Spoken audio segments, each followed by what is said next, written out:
Hey friends, I'm Endya Moler, and this is It's the Little Things, the podcast that reminds us to slow down, look around, and see God's hand in every detail. Each episode will talk life, faith, and growth because it's often the smallest moments that bring the biggest change. Hey, what's up? It's the Little Things podcast. Welcome back. I'm super excited again today, and Happy New Year. I don't know if anybody's told you recently, but it's 2026. It's the year of growth, of success, of my wedding. Whoop whoop. I just have a good feeling about this year. Now, that could just be bridal optimism. So that's a thing that I'm making up. It could also just be the fact that every year just continues to get better if you really think about it. I also just think that I'm really excited for 2026 because I think there's so many opportunities for us to be a light for the Lord. As the world gets darker, as it feels like it gets darker, things start feeling heavier, things start happening around the world. There's just a lot happening around the world. And as things are happening around the world, as we are experiencing those things, it's really, really easy to get really bogged down by that. And I feel like I experience that a lot. But what a cool opportunity it is, and we have to be a light for the Lord and to shine through that darkness just like Jesus does and continues to do through us.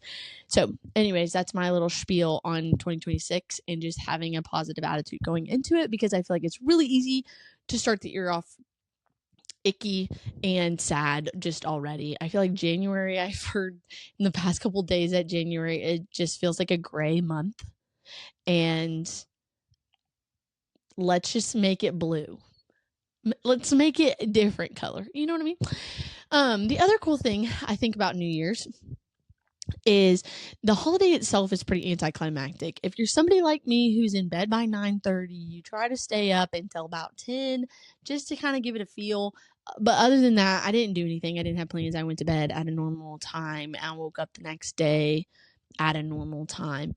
However, the concept of New Year's is really fun, and I really like talking about it because it's such a fun way. And in our heads, there's this kind of something that has to happen whenever we're trying to make a goal. There's always something like, oh, I'll just wait till this time to start this thing, or I'll start training when this happens, or we're always waiting for a reason to start something new. And we have a hard time starting anything new just right on the dot, right? We have to have something to happen in order for us to start something. I feel like New Year's is really fun because it happens every year, and it's the time where it's like, okay, I'm going to start this at this time. Now, we could look at it the other way and say, be disciplined enough to start at any point. And I do agree with that. But I think now that we're at New Year's, it's kind of fun because the whole year has endless possibilities. We have no idea what's going to happen this year. I think that's such a fun and exciting feeling. And so this was mentioned on stage at church, but during his sermon, Ben was talking about how New Year's is just what a beautiful representation of who we are in Jesus. Like, we die and we come back, we raise again with Jesus as new creations, and New Year's every year, it can be a cool reminder of it's a new year. The old year is gone. The new year is here. There's so much hope for the future. There's so many new things that we can do. So I hope that you can see the new year as that and not something that's sad and gray like January. But I hope that you can have just an exciting and just hopeful new year.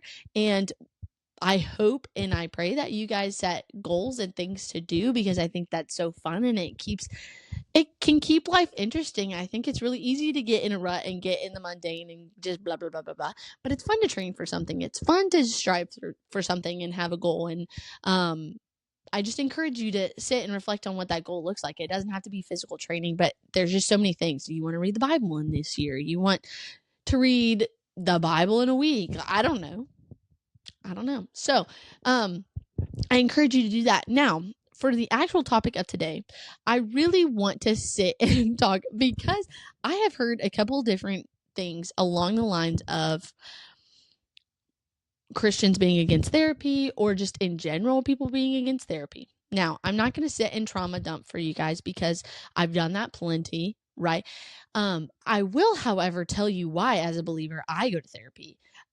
Because I think that there is a lot of benefit to it, but I also want to address some of the things that I feel like have been said about therapy that I just want to tell you that that has not been my experience. And so this is why. Now, if you are on the fence about going to therapy, I recommend you listen to it. If you are pro therapy, I recommend you listen to it because I think there's something that we can all gather and learn from this experience, because this is what I've learned from not only being in therapy and my tendencies with being in therapy, but also people that I know that are also in therapy that I like listen to and communicate with, that I feel it's just been helpful to know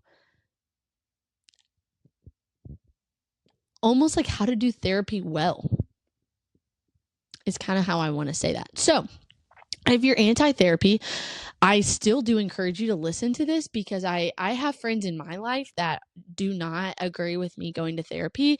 Not in a like, oh, you're not a Christian for going to therapy, but just in a like not really understanding why I do it. And I think that this episode could be really helpful for people who don't understand, because it could open your eyes to see what therapy actually can do and the benefit it brings. So, as most of you know, I have trauma from my childhood. I have trauma from a past relationship. I have things that I've experienced that have affected my life. I have my collegiate softball career with my concussions and things that I've experienced there.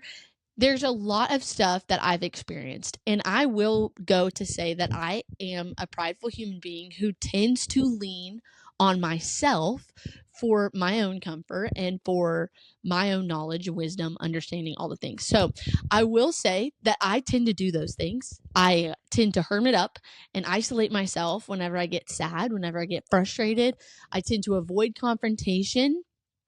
I kind of experienced all these things as a kid and as a teenager and even early college, and just compressed them, and then leaned into anger and frustration and gossip and bad habits and lust and all of these things instead of facing these issues head on. Now, these are things I've experienced my whole life, and there are things that come up now that I remember feeling for the first time as a child, and then I experience something that immediately brings it back up to my brain, and then I respond in the same way as I did as a child. Now, I didn't start going to therapy until last year. And it was after years of people speaking into my heart telling me that I should probably go to therapy. Now, the first 10 to 12 times that I heard this, I was like, yeah, I'm fine. I'm okay. I really am. Like, I wasn't dying. I wasn't severely depressed. I wasn't struggling with anything talking about potentially ending my life. Like, that was never something that I had thought about. And so I wasn't self-harming myself. There wasn't anything that I felt like was bad enough for me to go to therapy. Right? That is kind of what I was thinking. Like, I had really hard time sleeping. I just had, I guess, sleep anxiety. I'm still not 100% sure, but wouldn't be able to sleep through the night, would just be thinking about tons of things, nightmares all the time. There are just lots of things that I was experiencing. I would have crazy amounts of anxiety before I gave my life to the Lord, and like even after I gave my life to the Lord, and just from my concussions and all the things just caused me to have so much anxiety. All of this to say, up until 2 years ago, even a little bit before then, truth was spoken into my heart by a mentor. This is what changed my life. Now, I do think the Lord was truly softening my heart up into this point. And I've talked about this, but I do think the Lord truly does prepare us our entire life for certain things. And I truly believe that I was prepared for years up until this point, that he was slowly putting things into my heart, softening my heart to the concept of therapy. But at the time when I first heard, hey, you should probably go to therapy, I didn't want to go and I wasn't ready. And that's okay. Now, I was spoken into by a mentor, and she was telling me, I was kind of opening up to her about things that were going on in my family and things that I was really struggling with, and just not struggling with, but it was like the whole way that I like say, kind of like trauma dump, and then I'm like, but it's okay, it'll be fine, it'll work itself out, it's not a big deal. And that's kind of how I said everything, and I still do that, where I'm like, oh, it's not a big deal. I say that in therapy when I'm like, blah blah blah blah blah, but it's fine.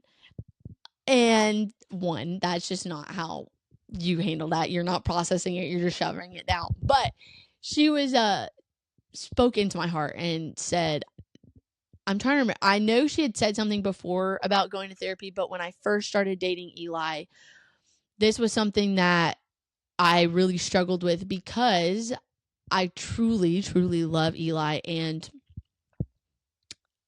he serves me so well and loves me so well, like Jesus. And I still was having issues. Like, I was like, I don't know why I'm struggling to believe that what he's saying is true, even though he's never made me think that he was not being truthful, or like that if he tells me he loves me, he actually means it, even though he's truly showing me with his actions and with his words, and has never given me another reason to not believe that he actually loves me. And I just would remember talking about this, and my mentor had known my past with abuse in my family and all of these things. And so I had communicated a lot of the things that have happened from those, and didn't know I had so many residual situations and feelings. And she said, whatever baggage you have now, and everybody has baggage going into marriage, whatever baggage you have now, you will bring into marriage. You become one, and your baggage then also belongs to Eli as you become one flesh. And she goes, I think you should go to therapy to work out some of that baggage so that the load is a little bit lighter going into marriage. Not just for my sake, but for Eli's. And that changed my entire perspective on why I should take care of my mental health and why I should actually talk about the things I'm experiencing. And so I immediately was like, oh my gosh, you're right. So I got in contact with the church. They got me in contact with my therapist now. So it was like lots and lots of talking, telling my story, explaining this. Now, all of this is to say, I truly had never thought, and this is going to sound crazy, it's going to sound selfish, and I do think it is both. I also think it feels kind of out of touch, but I hadn't thought about it in the context of whatever burden I have, Eli will also carry. And I mean, that's what a husband does, right? And I, as a wife, will be doing the same for him. However, the thought of putting my life circumstances, my trauma, my burdens on Eli without ever trying to make that burden lighter felt so unkind and so selfish that I truly don't want to do that. I don't want. Now, of course, I'm still going to have baggage. I probably will have a little bit more baggage than the average person that hasn't gone through abuse, right? But I will say, and not just abuse. Honestly, the things I talk about in therapy are so random things that has happened through my life that have had a bigger impact than I liked to admit. Like past relationships and trust issues and all of these things. These are all things that kind of added up. So it wasn't just the past abuse. So I want to make that very, very clear. Okay. That it was a laundry list of things that have caused me to be the person I am today, good or bad. Right. So all of this to say, I had been talking to so many people. My roommate, who at the time was a girl I was discipling, also was starting therapy at the same time. We both started at the same time. Shout out Jordan, love you, holla. And it was so encouraging to walk through a situation where we were both experiencing something very new for the first time, and that was therapy. And that was something that I was not a fan of, because my previous experiences were court mandated therapy, and nobody wants to do court mandated therapy. And it was court mandated therapy because we were kids who had been through abuse. We were forced to do it. All of these things. So that therapy experience wasn't great. So I just had a negative impact, a negative view of therapy. And the reason that I also felt like I didn't want to go to therapy was because it felt like I was not trusting in the Lord to remove this burden from my heart, that I wasn't trusting the Lord at all, and I was seeking somebody else to basically replace him or take his place as the healer and my comforter and my all in all, right? Like it just felt like I just was removing all trust I had in him by going to a therapist, which came to find out is wrong, right? I had so many people speaking into me in such a positive way, but back to the fact that I was wanting to do this. Eli and I weren't even close to getting engaged by the time when I started therapy. Like we weren't even close to getting engaged. That was not something that was on our radar. But I thought, even if I'm not marrying Eli, which I will say I knew day one, first date, I knew that I felt very confident that I wanted to marry him. And that sounds crazy, but it's true. Then, anyways, and so I knew that regardless of if I was going to marry Eli or not, dating him and putting my burdens on him while dating and causing my trust issues to affect him while dating or any of these things to affect him while dating is just unkind. And if we didn't get married, he's going to go into another relationship being like, dang, this crazy girl just really wrecked my world, like, because she was doing this, and this. And I didn't want to be like that anymore. Like I was so tired of having all these issues and going into a relationship and then continuously having those issues and never working to change it and not knowing how. The problem is that I genuinely was like, I don't know why I don't believe you when you say you love me. I didn't know. I had no idea why. And I knew I didn't want to feel that way. And I knew I didn't want to say it out loud, but I didn't know how to stop.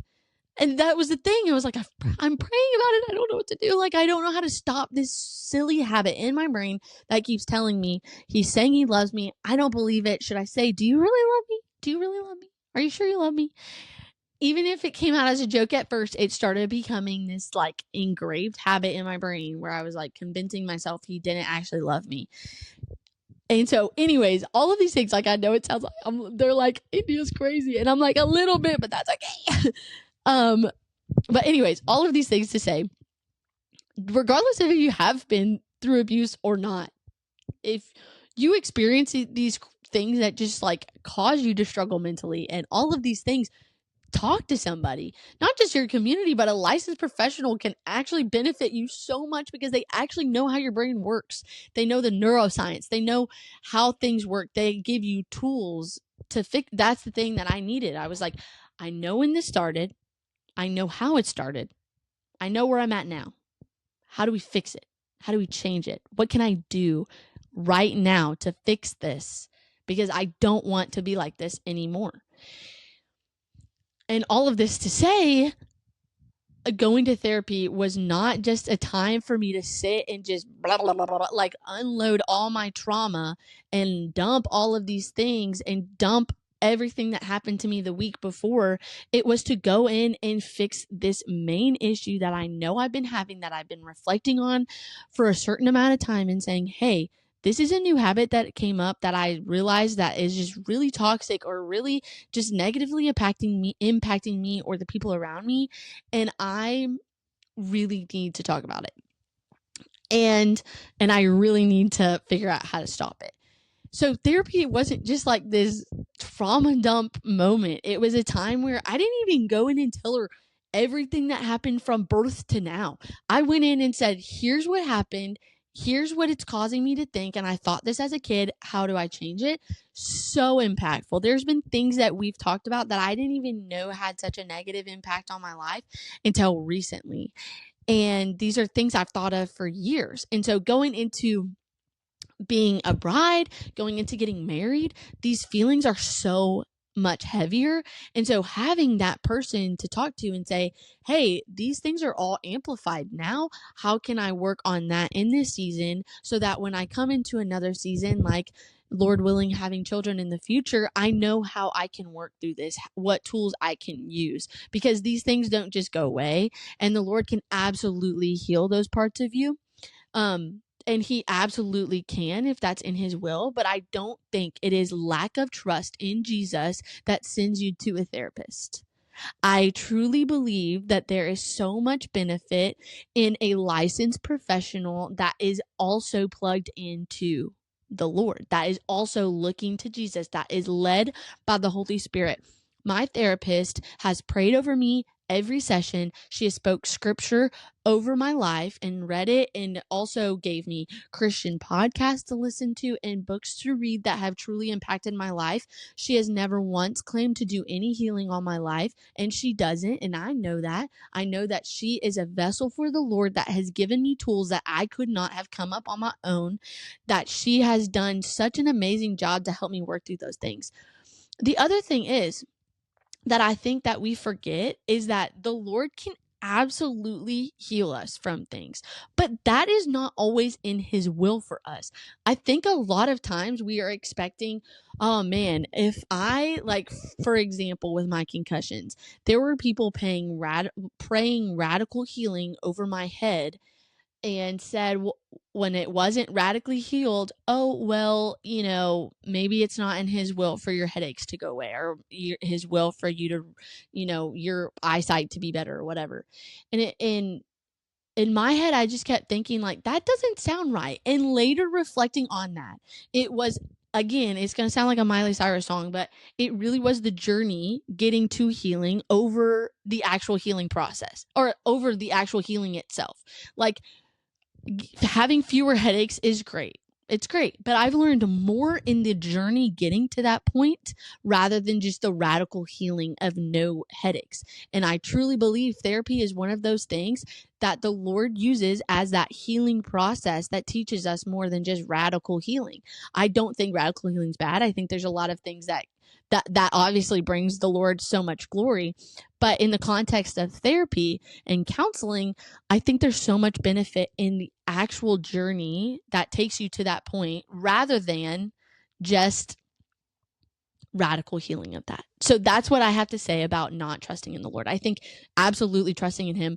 I think he is absolutely in every session. He is there and he is guiding me. He has softened my heart and put people in my life. My closest community have encouraged me and pushed me. People I trust, people I know that are involved in the Spirit, have pushed me and encouraged me to go to therapy in order to talk about these things. And they not once were like, you need to go to therapy to fix these problems. They are encouraging me to seek a healing process that only the Lord can do in my heart, but that a therapist is just one of the tools in the toolbox that is just helpful in the process, getting to the point where I know where I felt something for the first time. I know how to stop those thoughts, and I don't cause any more harm to the people around me emotionally.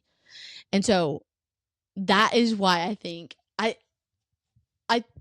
I also think that I've been encouraged by so many people. I do think that therapy can be a negative. I absolutely think it can be a negative, just like with anything else. If you're going in, just unloading your week before and then leaving with nothing to take away from the session, I think might as well just do that with a friend and not pay a bunch of money to do that.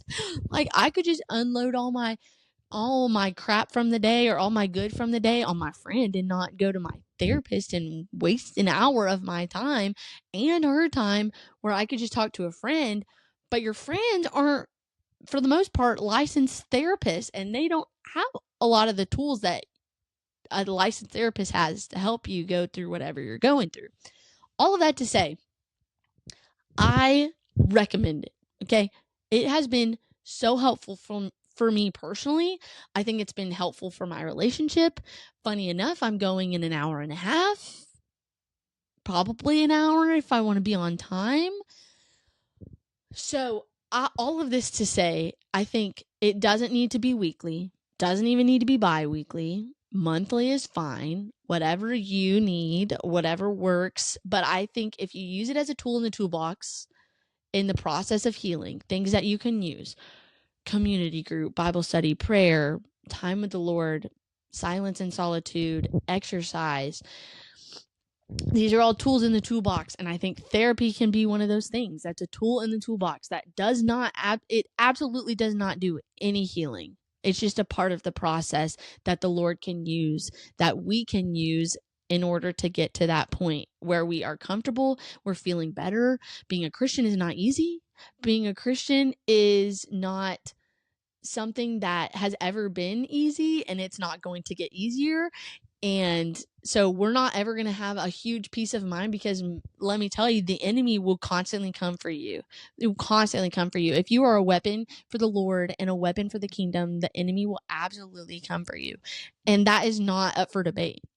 So this is not something that is going to get necessarily easier, but we can absolutely learn some new tools on how we can fight the enemy, fight the lies that he's telling us, fight situations that have happened in our life. That why would you continuously just be a miserable ball of stinkiness if you had tools to help you? Like, why struggle so much mentally with anxiety, depression, thoughts of hurting yourself, when there are tools that can help you with that? Like, absolutely go to the Lord, pray about next steps. Lord, what can I do? A lot of these things can be helped with being in community, being in Bible studies, spending more time with the Lord, praying constantly. And there's also times when it just is also very beneficial to go to therapy. And if you are somebody who really struggles and is struggling to wrap your head around it, I just encourage you to try. I encourage you to try and pray about finding a good therapist that will pour Jesus into your life.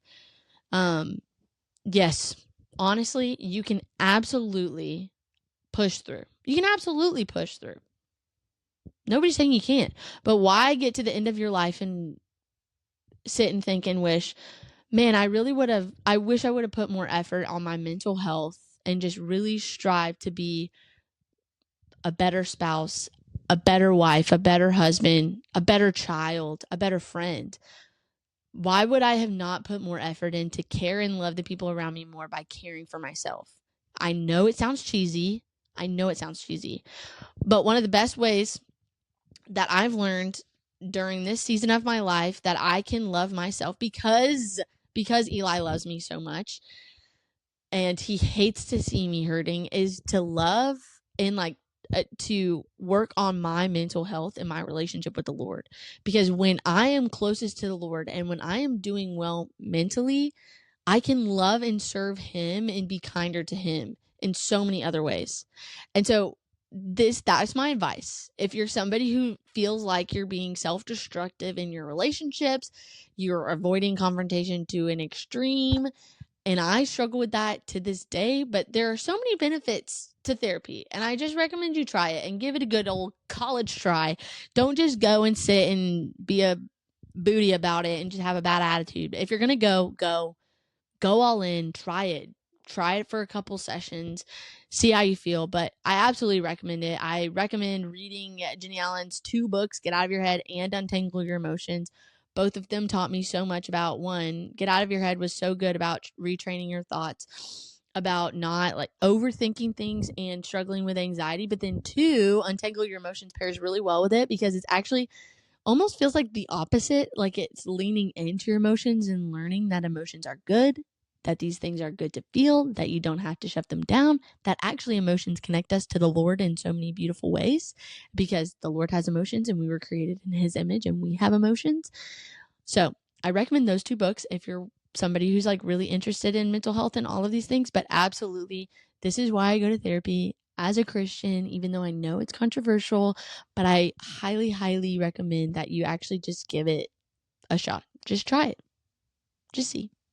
But anyways, I love you guys so much. I hope that you will just glorify the Lord in everything that you do, that you will honor him, that you will honor the people around you, and that you will be the reason someone smiles today.